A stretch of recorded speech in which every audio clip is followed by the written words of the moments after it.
Vamos lá, capítulo 39, versículo 1, diz assim, de Gênesis: José fora, portanto, levado ao Egito, onde os ismaelitas o venderam a um senhor egípcio chamado Potifar, um oficial que era capitão da guarda do palácio. Ora, Yahvé, o Senhor, estava com José, que em tudo teve êxito, e passou a morar na casa do seu senhor egípcio. O senhor egípcio percebeu que o Senhor Deus amparava José e o abençoava em tudo que realizava. Desta maneira, José ganhou simpatia do seu dono, que o promoveu ao seu ajudante pessoal, como administrador dos seus bens. Potifar deixou ao seu cuidado a sua própria casa, confiou-lhe tudo o que possuía, e a partir do momento em que ele passou a administrar a casa de Potifar e todos os seus bens, o Senhor abençoou toda a casa de José, toda a casa do egípcio. Em consideração a José, a bênção de Yahvé alcançou tudo o que ele possuía, em casa e nos campos. Então entregou nas mãos de José tudo o que tinha com ele, não se preocupou com mais nada, a não ser com a comida que tomava. José era um homem de belo porte e tinha um rosto muito bonito, muito belo. Queridos, observe que quando nós começamos a história de José, lá no capítulo 37, o texto vai dizer que ele estava cuidando dos compromissos da casa do seu pai. E aqui há uma justa posição, porque agora ele está servindo, agora ele está cuidando da casa, não mais do patriarca, mas dos assuntos de um homem, de um senhor egípcio. Perceba que antes Deus fazia Jacó prosperar. Jacó prosperava em todos os seus serviços. Agora um egípcio está se tornando próspero por causa da mão do Senhor através da vida do filho do patriarca. Repare que o ímpio está prosperando, se podemos chamar assim. O ímpio está prosperando, mas porque há um servo do Senhor em meio àquele povo. Amém, queridos? Repare que Moisés, ele está chamando a atenção, Moisés, o escritor de Gênesis, ele está chamando a atenção para uma coisa. Ele está nos informando: Deus estava com José. Você leu isso algumas vezes, concorda? Então você leu aí que ele está chamando a atenção para isso. O Senhor estava com José. A mão do Senhor estava em cada ação desse homem. Nesse capítulo 39, queridos, há um episódio, e esse episódio ele é inúmeras vezes citado nos sermões, nas igrejas cristãs, porque ele é carregado da possibilidade de traduzirmos esse episódio num sermão moralista. Moralista no sentido porque ele vai falar de um homem que não cedeu às tentações, que não cedeu ao pecado. Mas claro que nós sabemos que Moisés, ele não escreveu o capítulo 39 de Gênesis porque ele observou, e é importante falar que Moisés escreveu isso pelo menos 4 séculos depois, não foram 4 décadas, e provavelmente quando ele escreve isso, ele não ficou sabendo de uma história bonita de um jovem que era fiel no seu compromisso com Deus. Ele falou: eu vou escrever isso como uma história moralista para catequizar o meu povo. Claro que não. Moisés só escreveu isso porque isso era parte central no tema da redenção. Se eu tiro a história de José, quando ele está indo para a prisão no Egito, eu praticamente estou anulando uma peça desse quebra-cabeça que vai chegar em Cristo. Então eu preciso contar essa história. Então essa é uma história que trata sobre redenção. Amém, queridos? Como a nossa história também é uma história que trata sobre redenção. Isso é cristocentrismo. E o cristocentrismo, ele está fundamentado na providência divina. Então, vamos analisar aqui pelo menos 3 atos providenciais. Você pode ir anotando isso? Se você não tiver o esboço ainda, você pode tomando posse disso. Pelo menos 3 ações providenciais de Deus em 3 momentos diferentes dessa história do capítulo 39. Então eu diria que há aqui a pureza providencial, há a providência da traição e há a providência na prisão. Anotou? Pureza providencial, providência da traição e, por último, providência da prisão. Vamos destrinchar aí cada uma delas. Está dividido em 3 partes o texto. Vamos agora do versículo 6 ao versículo 10. Pureza providencial. Diz assim, versículo 7: Algum tempo depois, a mulher do seu senhor começou a cobiçar José. Um dia, ela o convidou: vem, deita-te comigo. No entanto, ele se recusou e afirmou à mulher do seu senhor: estando eu aqui, meu senhor não se preocupou com o que passa na casa e me confiou tudo que lhe pertence. Ele mesmo não exerce nesta casa mais autoridade do que eu, porquanto nada me negou, a não ser a senhora, pois é a esposa dele.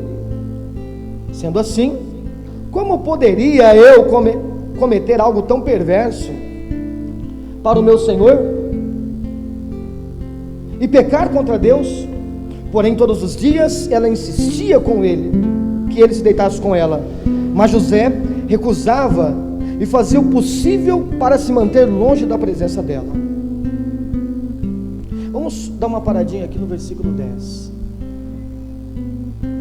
Quando nós observamos esse trecho, nós percebemos aqui que há uma batalha no campo da sexualidade. E há uma diferença entre o comportamento de José com aquela mulher, o quanto José se esforça para não cair em nenhuma tentação no campo da sexualidade, em detrimento do capítulo anterior, porque lembra que o último capítulo que nós lemos aqui foi o capítulo 38, e o capítulo 38 conta uma história absurda, bizarra, de Judá. Lembre-se das aventuras de Judá. Então há uma diferença clara, uma justa posição entre José e Judá. E se nós não tomarmos cuidado, ao invés de nós enxergarmos providência divina nessa história, nós vamos ser levados por um senso de moralidade. E a primeira coisa que a gente vai falar é: você tem que ser fiel como José. Você não pode cair em pecado. Resista, se esforce, mantenha-se santo. Querido, esse trecho não trata do esforço de um homem para se manter santo. Esse trecho fala de providência divina. E quando você vai na oração modelo, no capítulo 5, no capítulo 6, depois de Jesus ensinando o Sermão do Monte, ele diz: agora eu vou ensinar vocês os seus atos devocionais. E na oração, e aí ele começa a destrinchar a oração. E a oração do Pai Nosso, que é algo que nós temos até que estudar outro dia aqui na igreja, porque ela está carregada de muitos quesitos teológicos, de muitos princípios de cosmovisão, de soteriologia, e dentre eles, ele vai falar a respeito de piedade, ele vai falar a respeito de santidade, ele vai falar sobre providência divina.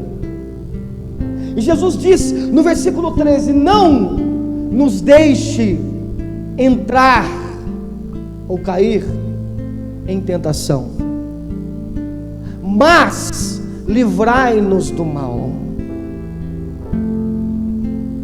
Jesus claramente está nos dizendo que o fato de permanecermos em pé não está condicionado na capacidade de ser um crente super super santo ou super capaz de não cair nas ciladas que o mundo e que o inimigo prepara para nós. E nós temos uma mentalidade muito pequena relacionada a isso, e carregamos esse estereótipo que existem irmãos que são super espirituais, que nunca pecam, que nunca erram, que nunca falham, que não precisam de oração, que não precisam de nada, porque ele é muito sério, ele é muito moral. Enquanto existem outros que, ao menor sinal de tentação, já se entregam às tentações e ao pecado. A Bíblia não faz essa distinção. Em Romanos, o apóstolo Paulo diz que todos pecaram e todos estão destituídos. Falem mais alto esse amém, queridos. Não existe nenhuma exceção. Todos pecaram e todos estão na mesma condição, debaixo do pecado. Esse é o pecado original que está em todos. Então Jesus vai nos vacinar. Então Jesus vai nos ensinar e vai dizer: olha, vocês precisam orar, clamar, em suas ações piedosas, vocês precisam desejar isso. Senhor, me mantenha de pé. Senhor, seja o meu suporte. Amém.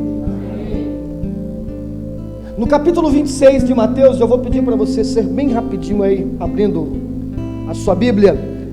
Diz assim, versículo 39, Mateus 26, 39.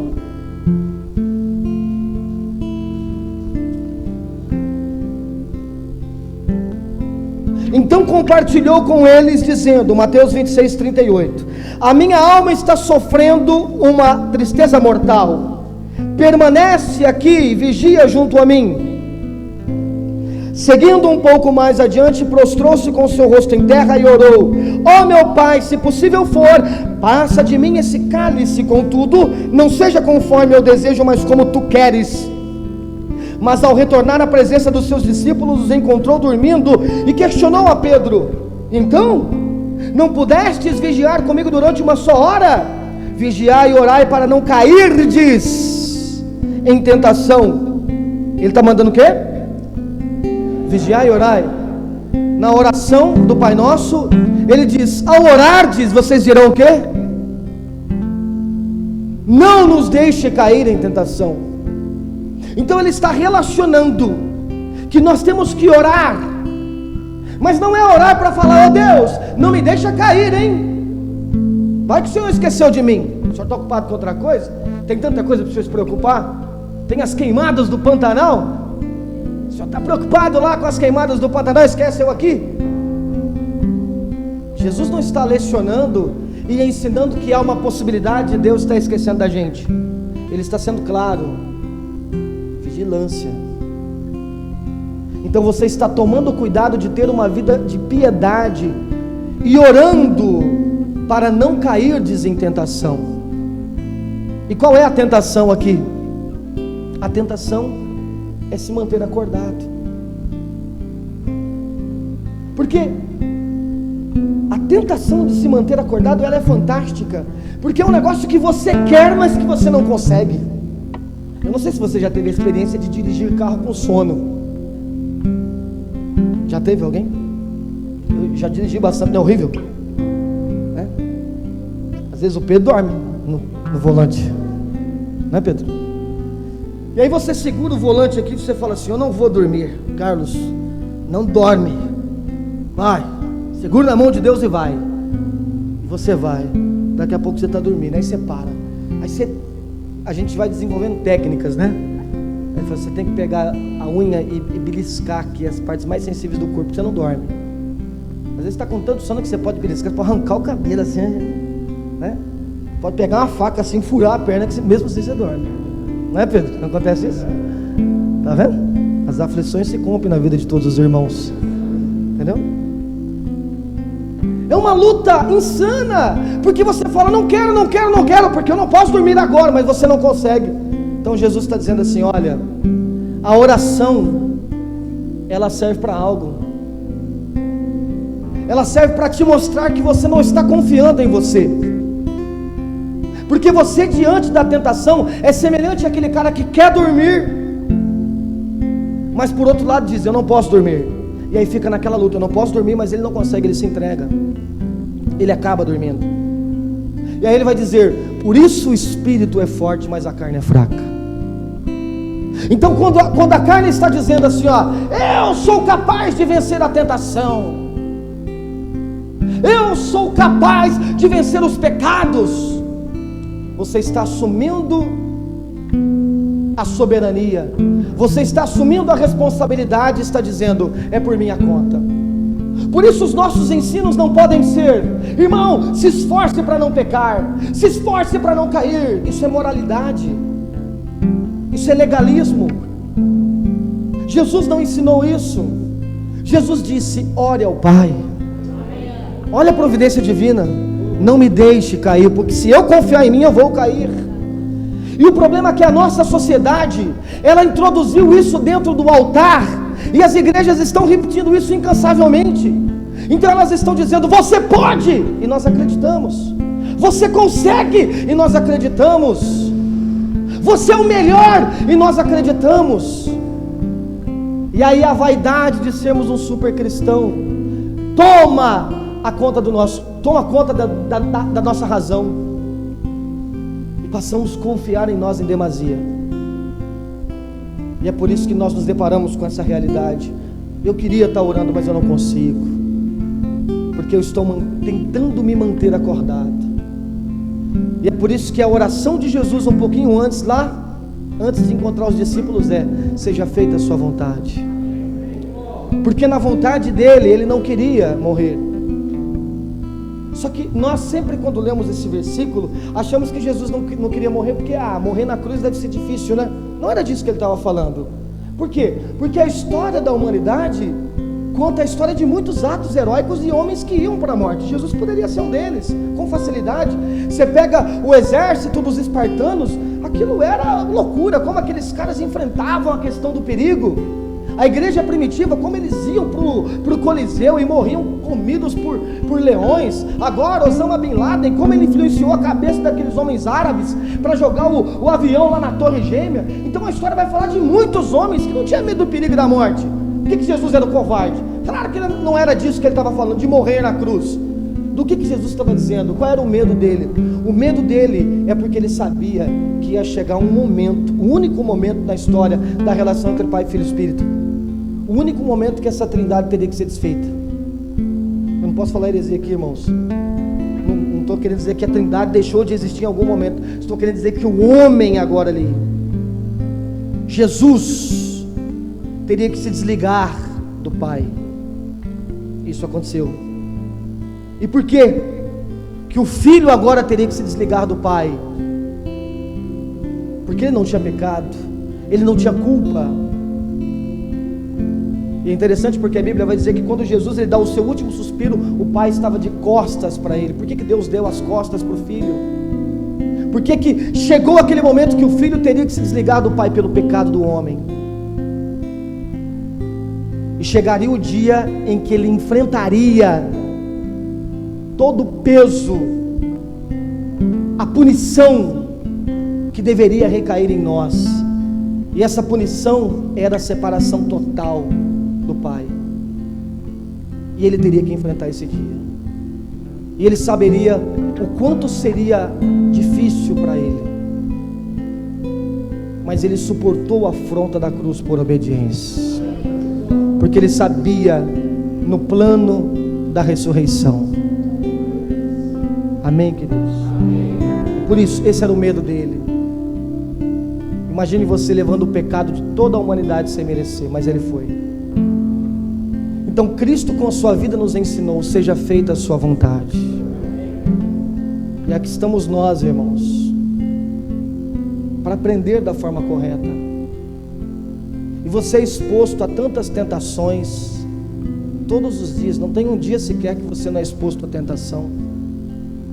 Tentação no campo da sexualidade, sim, no campo das finanças, no campo familiar.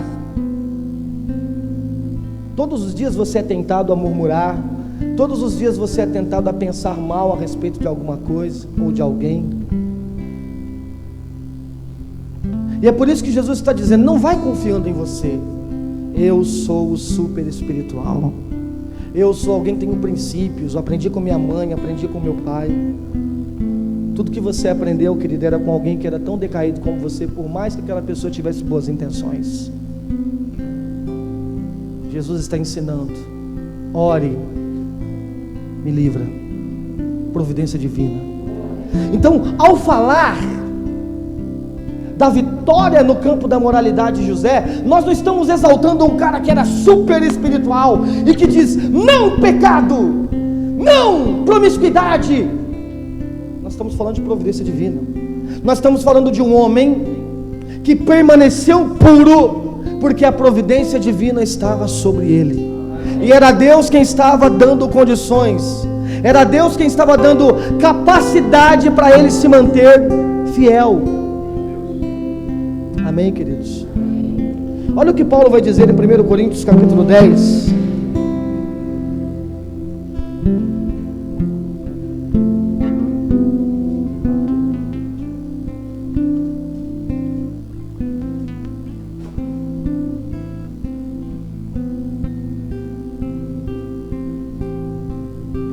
Coríntios capítulo 10,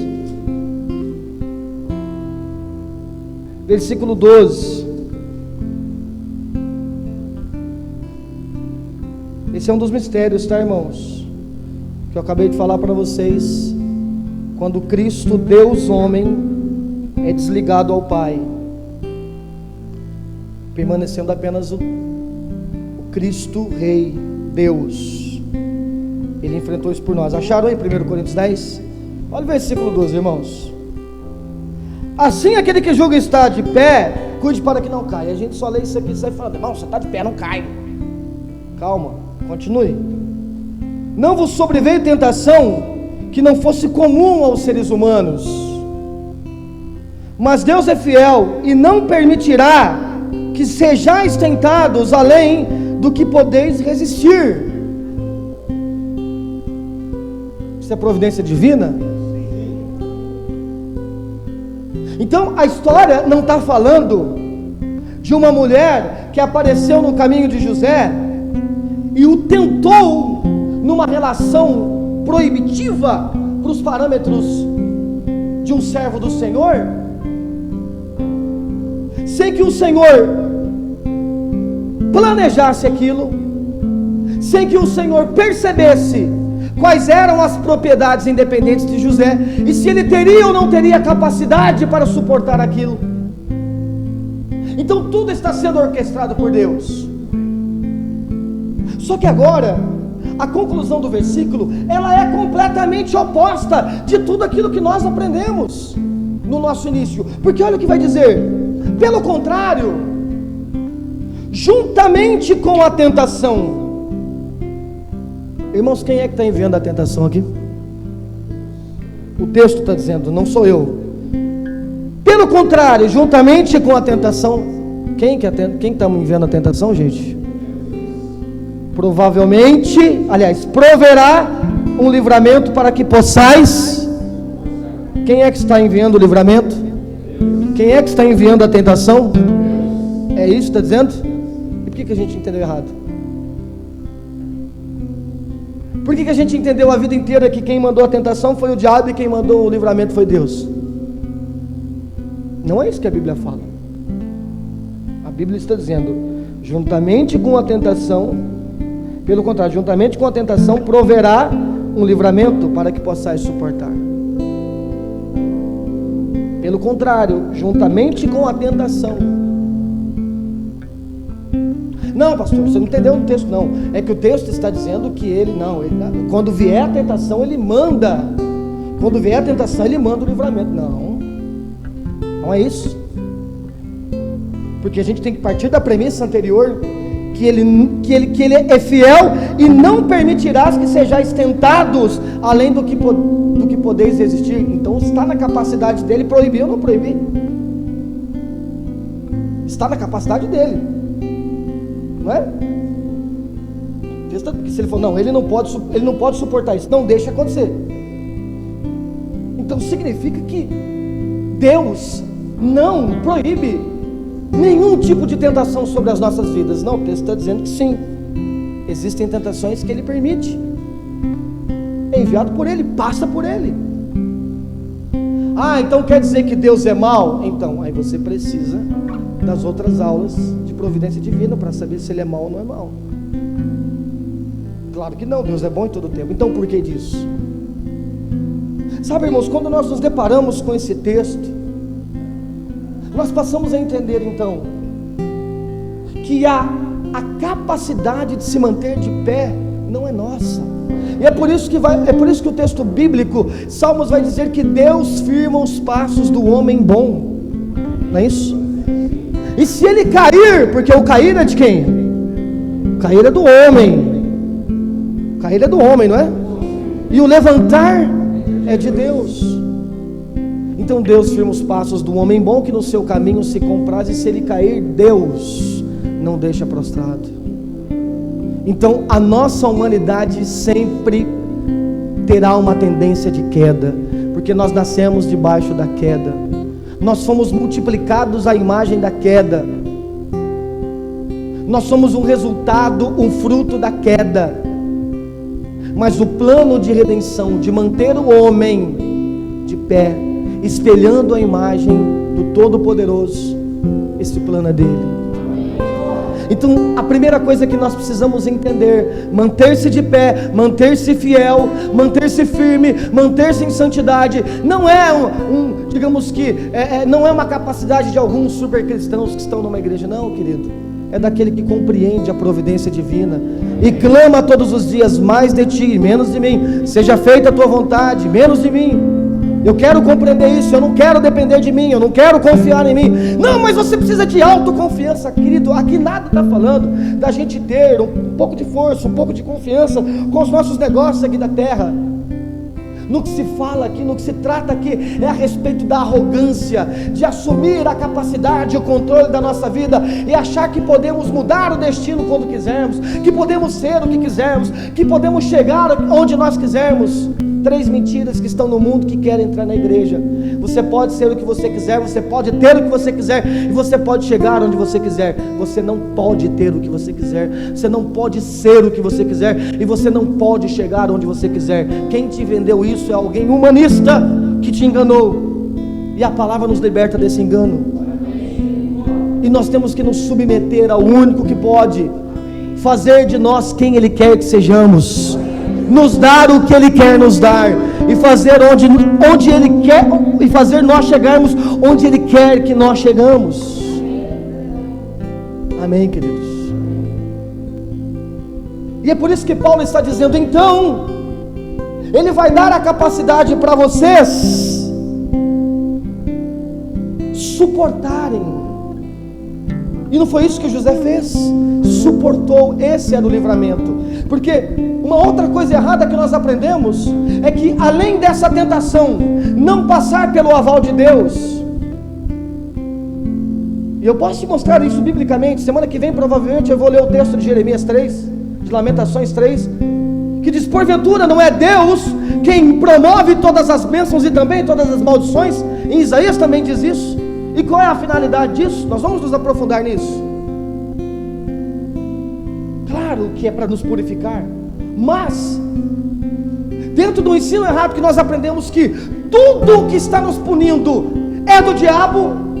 Obviamente, quando Deus está trabalhando em mim, Ele está impedindo eu de passar por todas aquelas coisas que o diabo está punindo. Só que o texto está dizendo que o livramento que Deus dá é a capacidade para suportar. Significa que Ele não vai te tirar daquilo que você está passando, mas Ele vai te manter naquilo. Um dos ensinamentos escatológicos errados que faz parte da igreja é acreditar que nos dias finais, a igreja do Senhor que estiver viva naquele momento, não passará pela grande tribulação. É uma má interpretação de Apocalipse 4 ou 3, né? Que diz: porque vocês foram fiéis ao meu nome, no último dia, quando vier a grande tribulação, eu os livrarei da tribulação que perturbará o mundo todo. Está vendo? Vai vir a grande tribulação e Deus vai nos livrar. Só que as pessoas esquecem de ir lá no Strong e ver o que significa a palavra livramento. Para nós está em português livramento, no grego. E a palavra tério no grego ali significa manter a pessoa na mesma condição, suportar, dar suporte. Ninguém na história da Bíblia, querido, teve um livramento na mesma perspectiva que nós queremos. Não, Deus me deu livramento, eu não passei por aquilo. Todos foram expostos. Hebreus 11 fala sobre isso. Todos foram expostos a todo tipo de perseguição. Aliás, o pastor Pedro até mandou o devocional de Romanos 8. Se ele não poupou o seu filho em nós, não nos entregará também?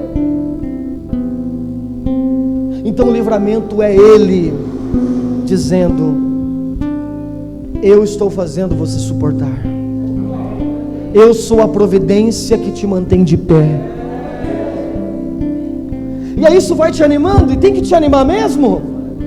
Porque às vezes a gente chega e fala assim: então eu vou orar e Deus vai tirar tudo isso de mim. Querido, mas se você está sob o controle de Deus, quando você entrou nesses problemas, Deus também estava lá.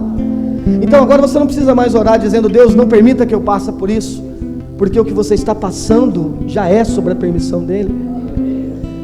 E agora é a providência divina que começa a trabalhar e dizer: eu estou contigo, eu sou o seu suporte, eu estou te mantendo nessa condição. Amém.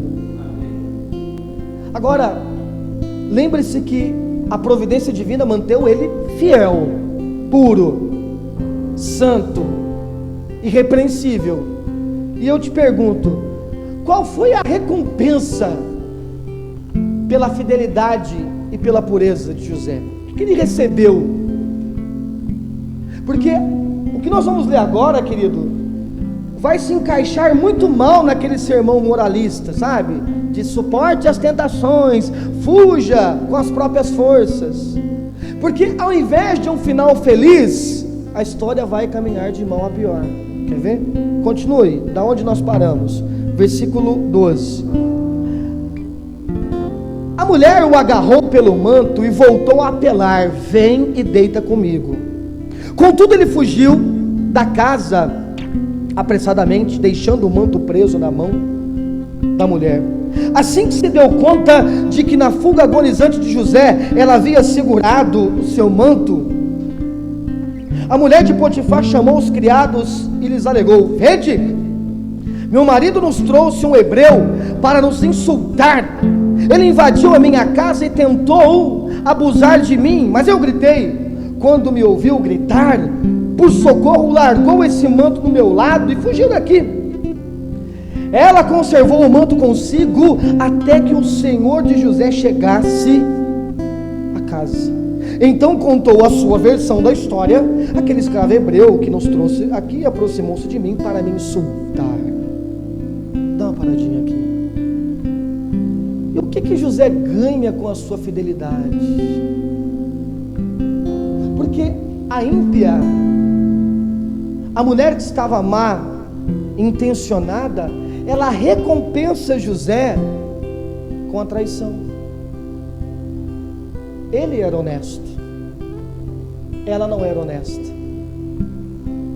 E ela não apenas tinha más intenções, porque queria satisfazer um ato próprio de promiscuidade, ela queria satisfazer o seu desvio de caráter, e quando isso não acontece, ela continua o prejudicando,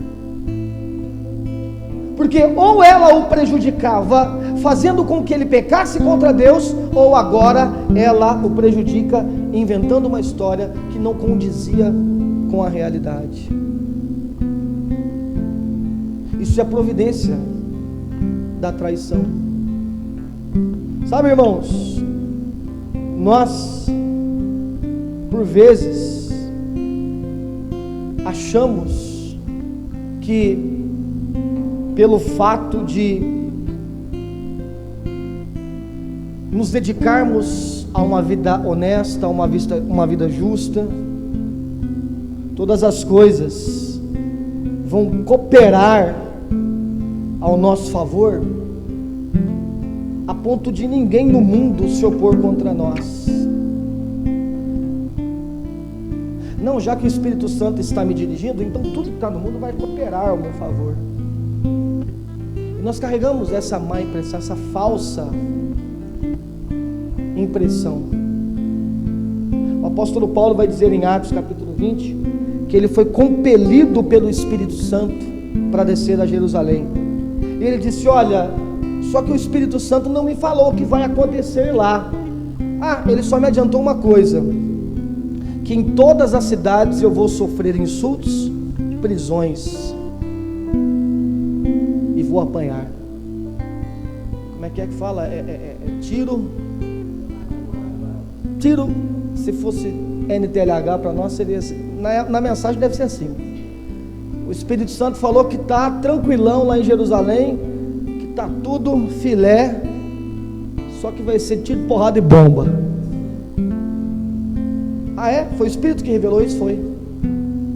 Aliás, ele mesmo disse para Timóteo: filho, se você quer ser uma pessoa piedosa, saiba que todas as pessoas piedosas serão perseguidas. E aí a gente carrega aquela ideia que não, você vai ser fiel para tudo dar certo. Não foi isso que a gente aprendeu? Foi ou não foi?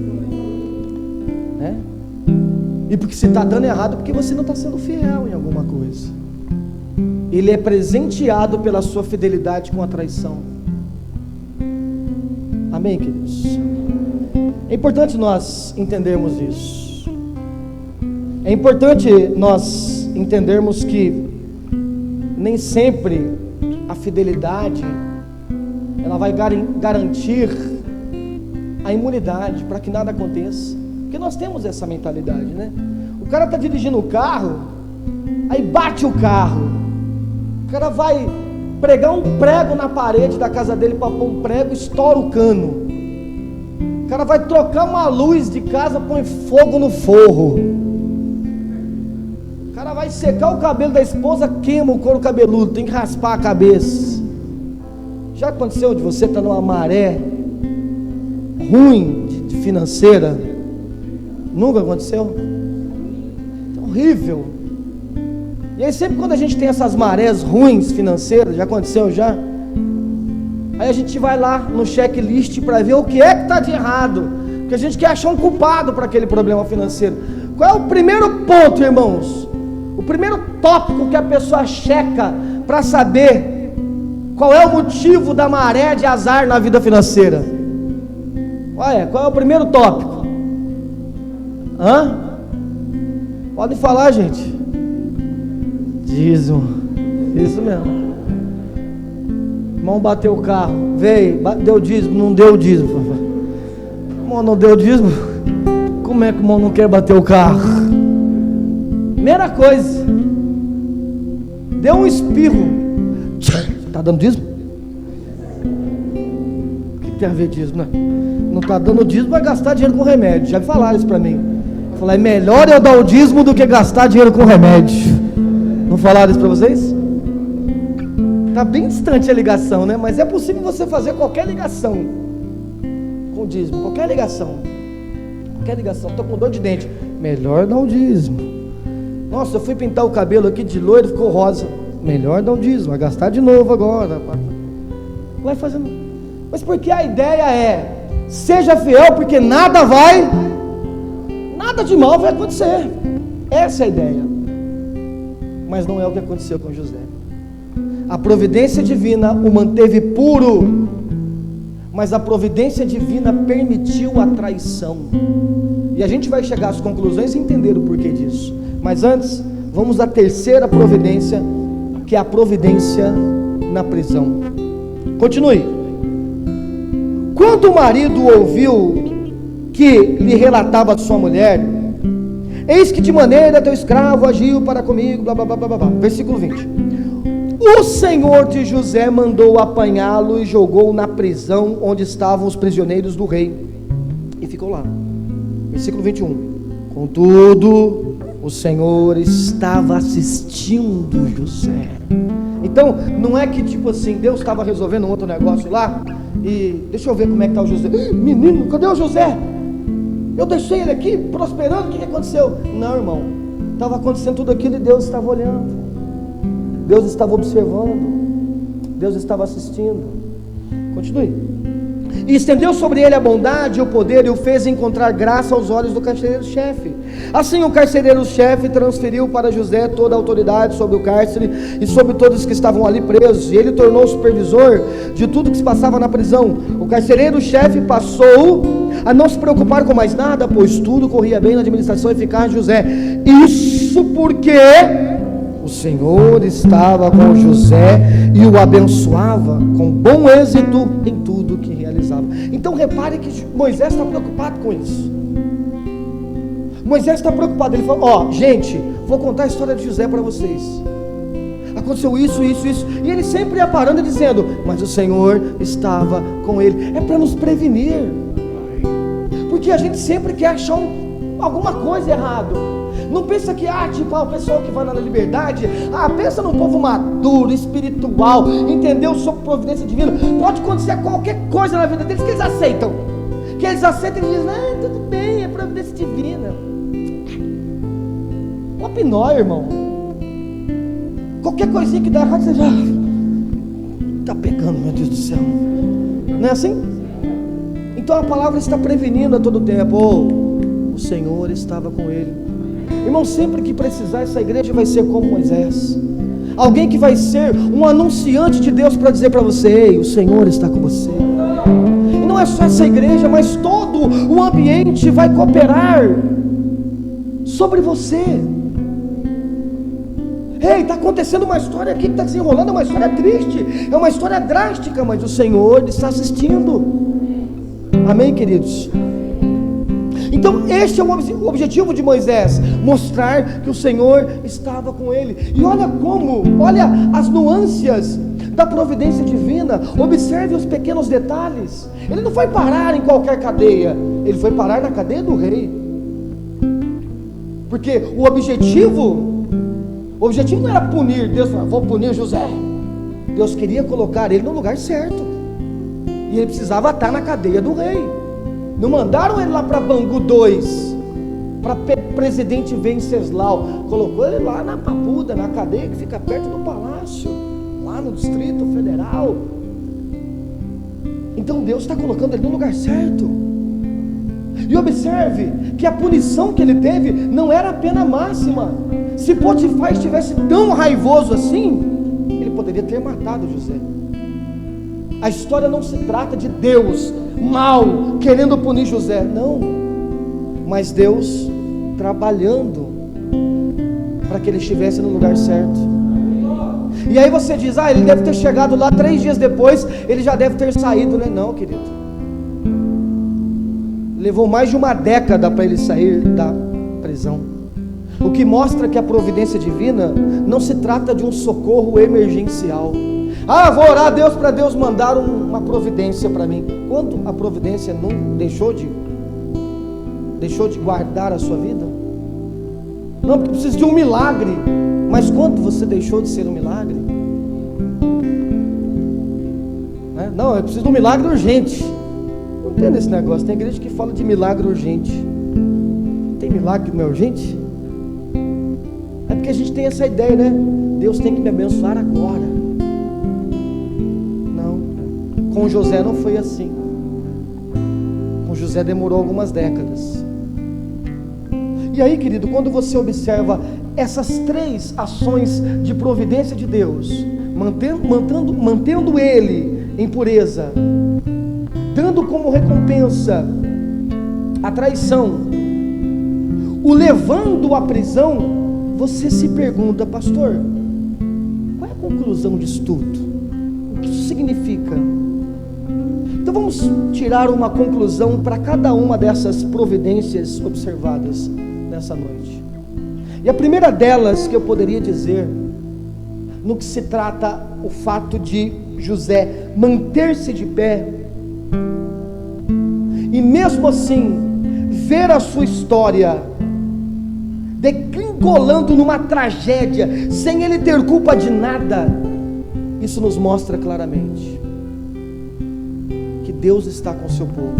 E Moisés está dizendo: Deus estava com José, Deus estava com José, Deus estava com José, Deus estava Primeira coisa que você tem que colocar no coração, essa é a primeira conclusão: Deus estava com José. Então, Deus está com o seu povo, mesmo diante as piores situações. Por isso as palavras confortadoras são: Deus estava com José.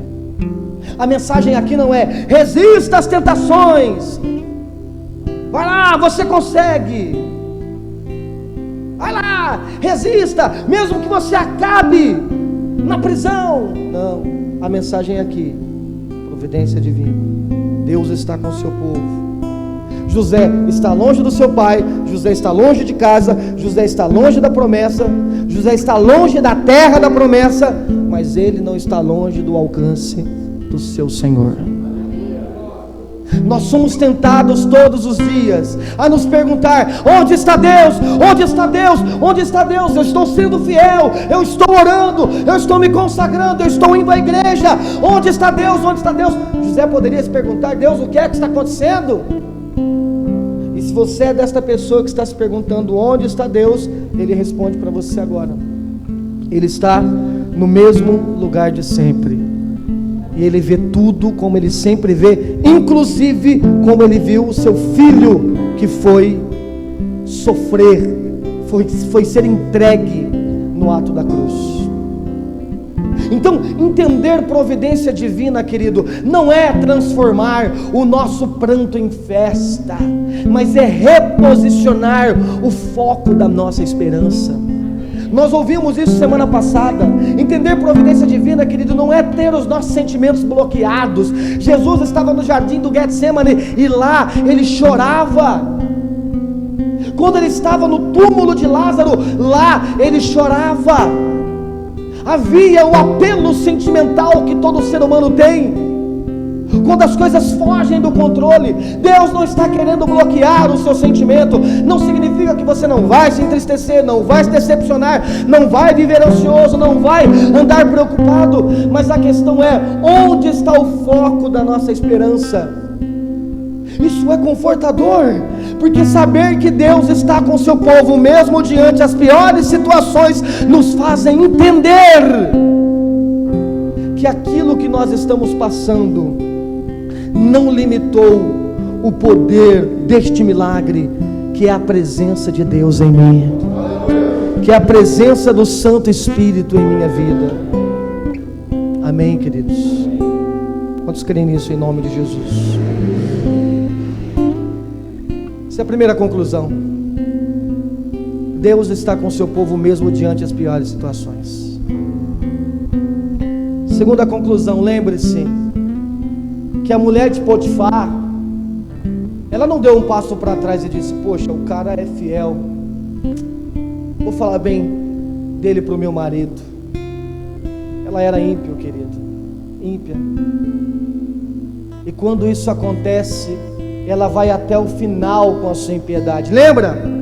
Quem é que estava por detrás da ação da mulher de Potifar, gente? Era a pombagira, pastor. Não era? Era pombagira? Era? Espírito de sensualidade. Se eu tivesse lá, eu metia a mão na cabeça dela e falaria: manifesta. Não é? Quem é que estava por detrás da ação da mulher de Potifar, gente? Como assim, pastor? Lembra que nós ensinamos aqui o que é propriedades? Deus só fez isso. Ele só usou a característica daquela criatura para cooperar com o plano dele. Quem é que estava por detrás da prisão de José? Deus. O plano é dele, ele é o artista, ele precisava de José lá, então eu estou levando José lá. E aí, querido, isso é libertador. Por quê? Porque aí nós anulamos, ou tentamos anular, né? Porque isso vai ser uma luta diária, mas nós bloqueamos o sonho americano que é vendido dentro das igrejas hoje. Olha a história de Oprah Winfrey, olha a história de Michael Jordan, LeBron James e não sei quem, e Bill Gates, e Steve Jobs. Ele foi grande e ela foi grande. A gente vai se alimentando disso e você começa a falar: eu também vou ser. eu também vou ser, porque eu vou ser um servo de Deus, e vai ver a diferença, e eu vou fazer tudo direitinho, e diante do mundo, o mundo vai cooperar comigo. Se você está esperando isso, querido, provavelmente, se você leu a Bíblia, você leu de forma errada, porque a Bíblia não dá essa possibilidade para a igreja do Senhor achar que o mundo vai cooperar com os assuntos materialistas de um cristão que deveria estar morto para isso e se preocupando apenas com os assuntos espirituais e eternos. Esse sim, o mundo vai cooperar. Mas nós achamos que por sermos obedientes a Deus, nós vamos garantir o favor dos homens. Querido, se a obediência é uma característica que comprova você ter o favor de Deus na sua vida, isso é o oposto para o homem perverso e o homem mundano. Ser obediente a Deus por vezes vai ser justamente o fator que vai interromper você numa relação com o mundo. Não pense você, não, mas ele é muito honesto, mas ele é muito de Deus, mas ele é muito certo.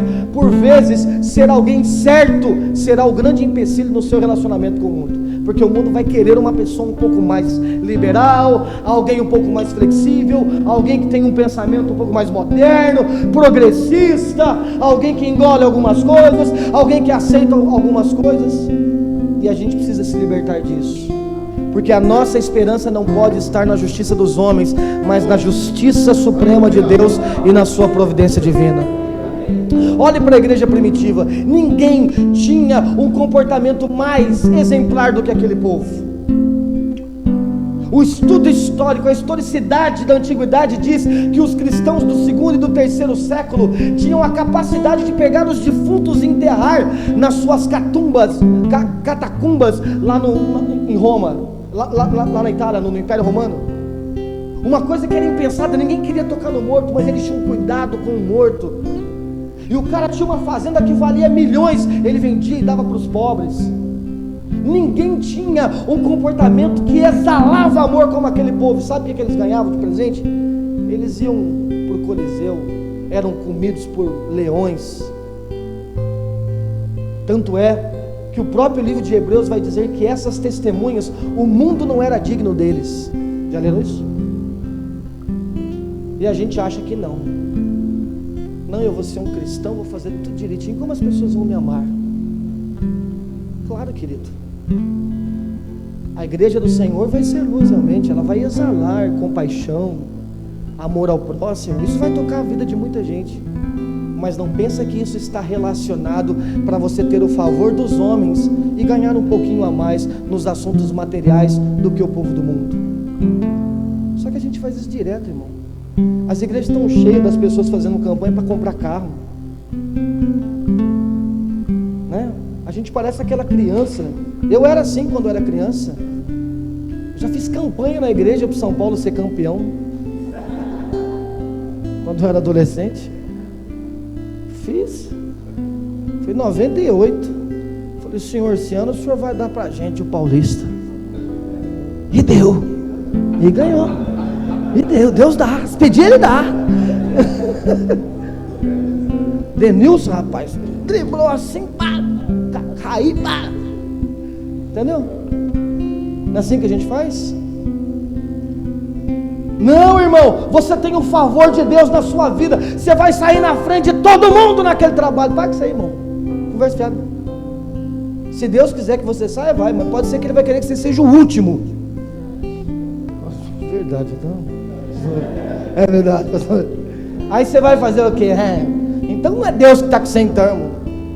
Depende da forma que você está interpretando a Bíblia. Tem a forma correta e a forma não correta. Irmão, eu não sou um motivador para você. Eu não sou um expert, um coach para dizer que você vai conseguir tudo na vida. Eu sou um simples pregador do Evangelho. E o que o Senhor Jesus pede para nós acreditarmos nisso aqui, nessa noite, é isso aqui, irmão. Que Ele está com a gente em qualquer situação, inclusive nas piores. E que o fato dEle estar com a gente não nos dá favores materiais dos homens. Amém, queridos? E para terminar, mas eu preciso que você esteja muito preparado para ouvir isso, tá? Posso falar? Porque a última vez que eu falei isso aqui na igreja, irmãos, caiu na metade o número de membros. Eu preciso que você não saia mais da igreja. Não vai sair não? Pode falar? Vou falar então, hein? Você não vai ficar triste, não, tenho certeza disso. Lá em Deuteronômio 29, vamos ler esses dois textos comigo. Deuteronômio 29, diz assim: os conhecimentos ocultos pertencem a Yahvé, nosso Deus. O saber revelado, entretanto, pertence a nós e a nossos filhos para sempre, a fim de que vivamos na prática de todas as palavras dessa lei. Então, presta atenção. Irmãos, lembra que a gente sempre quer uma explicação? Mas nem tudo se explica. E a nossa carne não quer aceitar algumas coisas. E ela não quer se submeter, ela quer falar não, Deus, eu não quero. Isso faz parte da nossa humanidade decaída. O homem em sua essência decaída, ele ainda quer aceitar que o controle é dele. Providência divina nos coloca na nossa condição de criatura. E aceitar isso é saber que Deus tem o conhecimento de tudo, e um conhecimento que nós não temos. E nem sempre, você tendo o conhecimento de todas as coisas, você revela o conhecimento para alguém que não tem. Você simplesmente diz, porque sim. Quem tem filho aí? Alguma vez você já foi fazer alguma coisa com o seu filho, e o teu filho foi perguntar e você falou: filho, é isso aí, pronto. Você não gastou tempo explicando para ele? Não é? Por quê? Porque é assim. E por que acontece isso? Em relação a um professor, alguém tem um conhecimento muito amplo. Porque pode ser que nós não entendamos. Não é? Se o médico que for te operar for dizer o real para você, você nem vai operar, não é?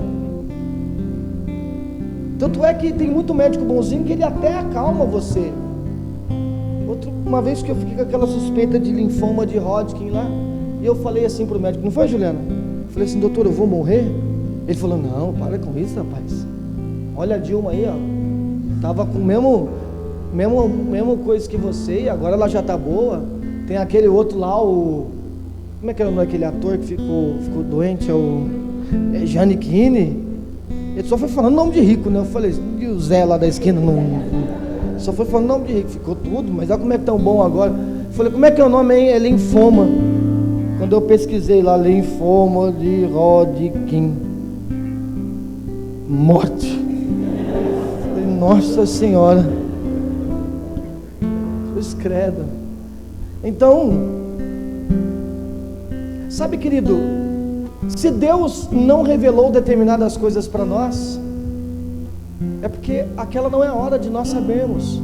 Claro que com a história linear, e ela vai se desenrolando, a gente vai percebendo que as coisas vão cooperando, porque nós vamos crendo na providência divina.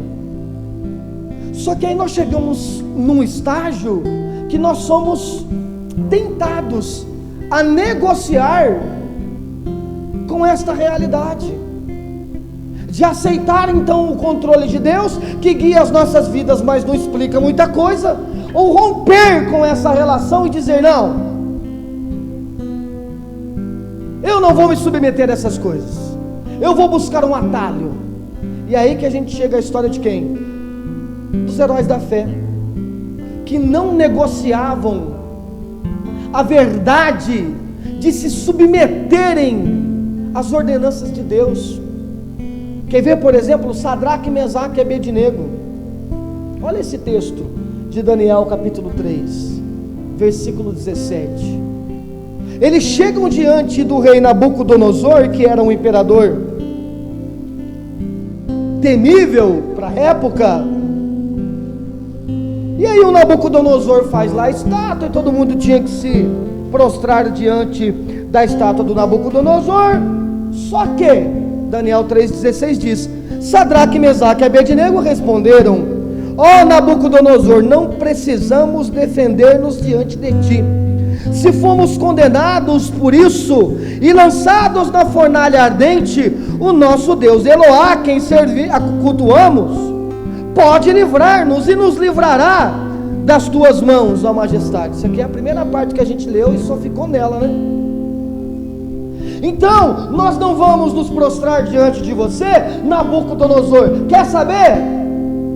Porque Deus pode nos livrar. Só que tem coisa que Deus revela, tem coisa que Deus não revela. E o que Deus não tinha revelado para Sadraque, Mesaque e Abednego? Se eles seriam livres ou não. Então, até o versículo 37, até o versículo 17, o nome disso é confissão positiva. Não, que conversa é essa? Eu não vou me prostrar diante de estátua nenhuma, porque o meu Deus pode me livrar, e Ele vai me livrar. Só que agora entra o que? Providência divina. E a providência divina diz o que? Versículo 18: contudo, se Ele não nos livrar, fica sabendo, ó rei, que não cultuaremos aos teus deuses, tampouco adoraremos a estátua que erguestes. Eles não sabiam se Deus ia livrar ou não, mas a providência divina diz: nós não vamos nos prostrar aos seus mandos e desmandos, nós não vamos te adorar.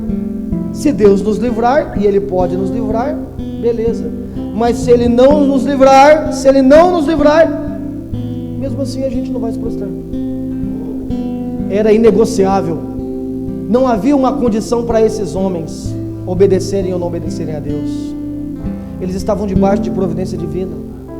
Só que quando a gente fala de Sadraque, Mesaque e Abednego, dá a impressão que eram 3 jovens, junto com Daniel lá, que estavam em Miami, que estavam no Caribe, de boa, nada tinha acontecido, moravam em palácio, filho de rico, e de repente falou: ó, tem uma estátua aí, não vou obedecer nada não, como se fossem alguns rebeldezinhos. Cara, pega alguém que está lá na Síria agora, refugiado, que está vendo bomba estourando na cabeça de criança, está vendo pai morrendo, e o cara está com a vida destruída. Você leva esse cara para qualquer lugar, e ele se submete a qualquer condição, porque ele não quer ficar naquele inferno. Assim estavam Sadraque, Mesaque e Abednego. Os caras tinham visto seus familiares morrendo, derrubaram um muro, derrubaram cidades, derrubaram templos, derrubaram tudo, acabou com a história deles, levaram eles para escravos. Então eles estavam numa condição tão difícil, que agora eles chegam na Babilônia, e eles começam a ganhar status, porque conheceu o Daniel, e o cara é gente boa, e o rei gosta dele, o cara só come salada, o cara é vegano, e pá, e vamos lá. Então alguém poderia falar: opa, Deus está abençoando eles agora? Olha lá, os caras veio lá, ó, como refugiado de Jerusalém, agora estão prosperando, estão crescendo. Ó, fizeram uma estátua aí, ó, tem que prostrar. Se fosse muito crente hoje diria assim: ó, não, você não pode ser radical. Você prostra, mas prostra dizendo que está amarrado, né? O problema é aqui, ó, coração. O negócio é coração. Então você prostra, mas pensando em outra coisa. Segura na mão de Deus, vai louvando. Senão você vai morrer à toa. Era inegociável. Esses caras estavam debaixo da soberania de Deus e agiam debaixo dessa soberania. E é por isso que em Jó capítulo 13, versículo 15, ele escreve dizendo: ainda que ele me mate, mesmo assim eu esperarei nele. E aqui vem a última conclusão.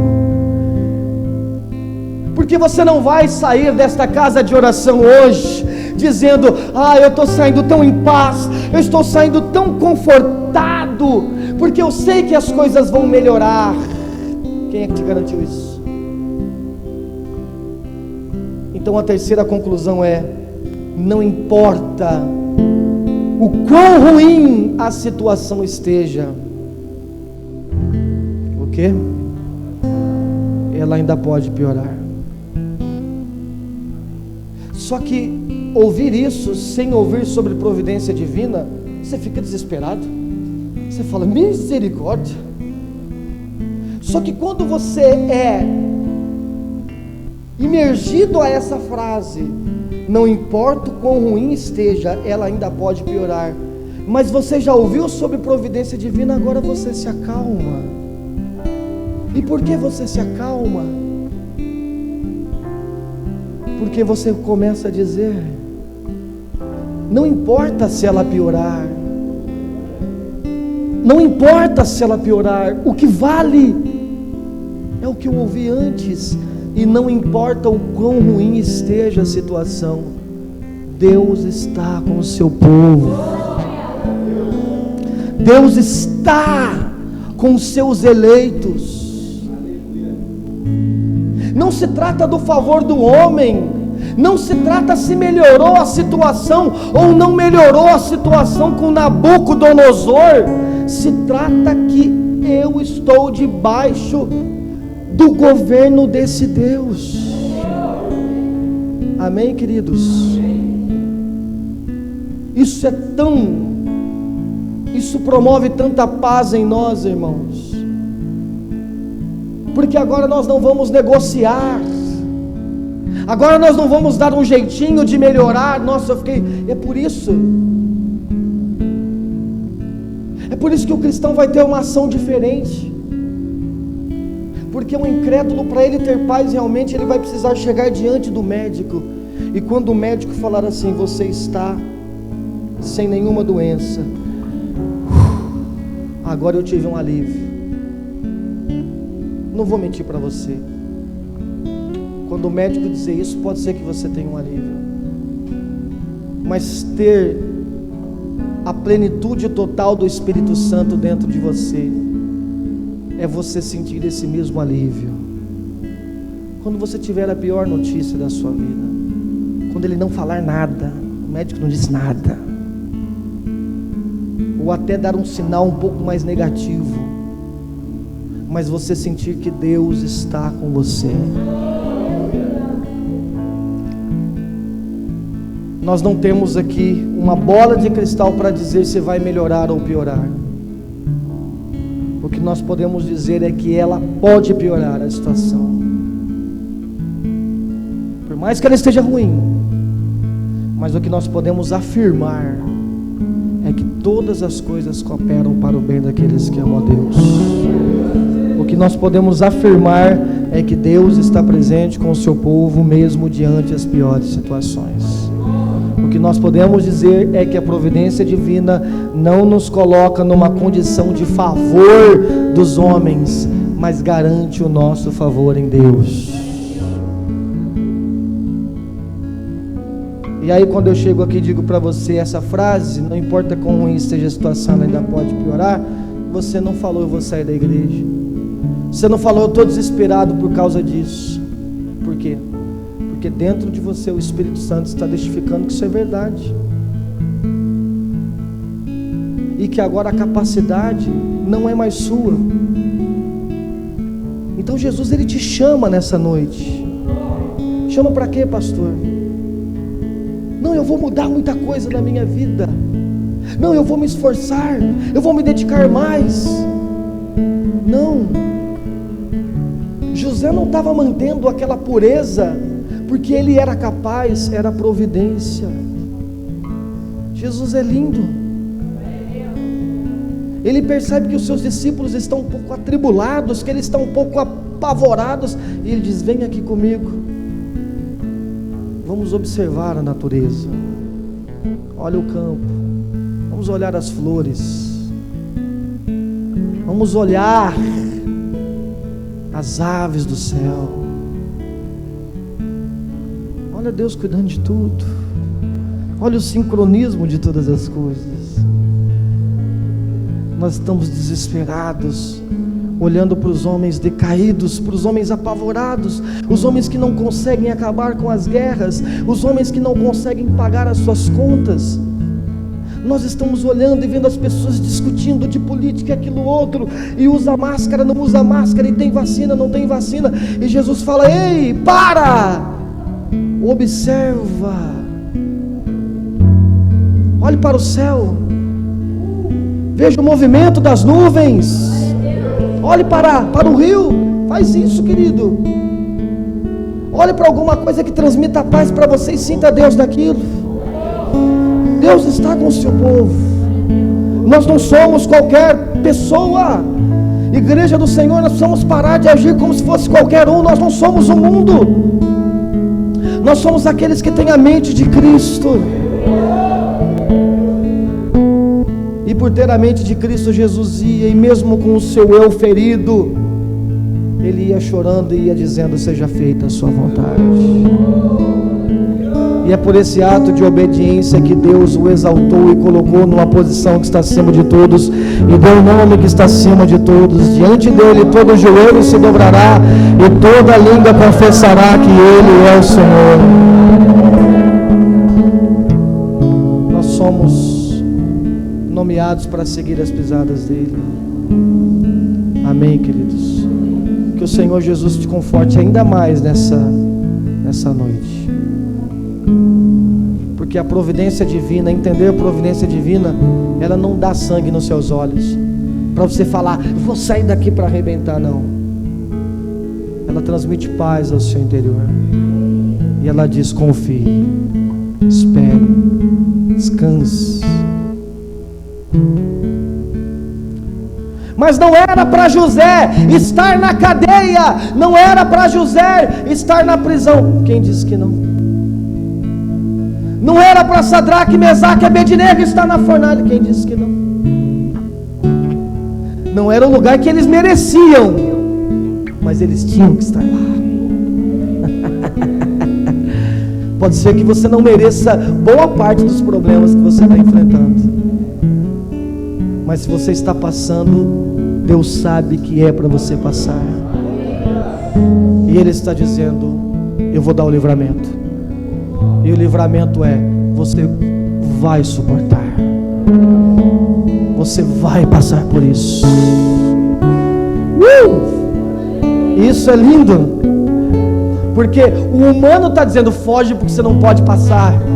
José, você não pode, é melhor você ceder, cai com essa mulher, tranquiliza tudo, você não vai ter mais dor de cabeça, você vai evitar a prisão. Sadraque, Mesaque, Abednego, dobra o joelho aí, depois você pede perdão, você pode passar por isso. Jesus, faz um negócio com os judeus aí, esquece esse negócio. E a gente poderia ficar estendendo isso por todos os homens, mas eles eram obedientes. Eles diziam: o Senhor quer que passamos, nós passaremos. Nunca me esqueço daquele político. Eu era criança, adolescente, quando eu ouvi isso. Mário Covas, um católico fervoroso. E na carta, numa das suas cartas, quando ele descobriu, já leu isso? Quando ele teve câncer, uma das coisas que ele escreveu, e aí muita gente saiu repetindo depois, foi isso: eu não orei perguntando para Deus por que eu estava passando aquilo, mas eu orei agradecendo, porque se Ele permitiu eu estar passando aquilo, é porque Ele ia me dar capacidade para passar. São exemplos cristãos como esse que nós temos que introduzir no nosso ensino de providência. Você está passando exatamente aquilo que o Senhor sabe que você tem condições de passar, e Ele é a tua força.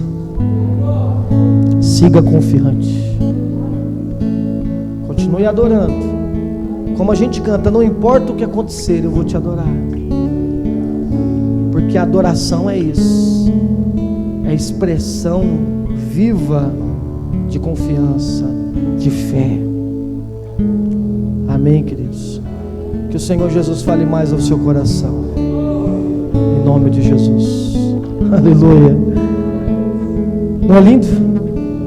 Não é lindo permitir que a paz de Deus, que excede todo entendimento. E por que a paz excede o entendimento? Porque o entendimento diz: você vai ficar em paz quando melhorar. Só que a paz excede, e você sente ela mesmo sem saber se vai ou se não vai melhorar. Aleluia. Quem crê nisso, em nome de Jesus? Oh, glória a Deus. A palavra do Senhor Jesus, querido.